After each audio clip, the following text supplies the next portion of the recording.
വിദ്യാഭ്യാസ രംഗത്തെ കാവ്യവൽക്കരണം ലക്ഷ്യമിട്ട് RSS നടത്തുന്ന ജ്ഞാനസഭയിൽ കേരളത്തിൽ നിന്നുള്ള VC-മാർ ഇന്നും പങ്കെടുത്തു. കേരള കാലിക്കറ്റ് VC-മാരാണ് ഇന്നത്തെ സെഷനുകളിൽ പങ്കെടുത്തത്. സംസ്ഥാനത്തെ 4 VC-മാർ ഞായറാഴ്ച ജ്ഞാനസഭയിൽ പങ്കെടുത്തത് പ്രതിഷേധത്തിന് ഇടയാക്കിയിരുന്നു.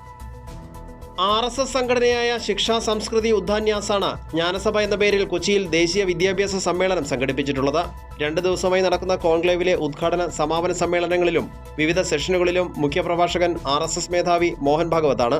കേരള സർവകലാശാല VC Mohanan Kunnummal, Kannur VC KK Saju തുടങ്ങിയവർ ഇന്നും സദസ്സിലുണ്ടായിരുന്നു. ഇവർ ഉൾപ്പെടെ സംസ്ഥാനത്തെ 4 VC-മാർ ഇന്നലെ ജ്ഞാനസഭയിൽ പങ്കെടുത്തത് വിവാദമായിരുന്നു.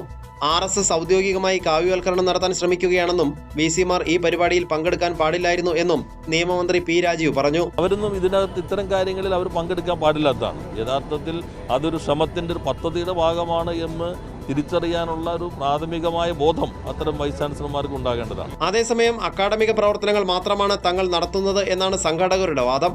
വിദ്യാഭ്യാസ വിദഗ്ധർ പങ്കെടുക്കുന്ന പരിപാടി എന്നാണ് വിശദീകരണമെങ്കിലും BJP ഭരിക്കുന്ന സംസ്ഥാനങ്ങളിലെ സംഘപരിവാർ സഹയാത്രികരായ നിരവധി ഉദ്യോഗസ്ഥരും സെമിനാറിൽ പങ്കെടുത്തിട്ടുണ്ട്. കൈരളി ന്യൂസ്, കൊച്ചി.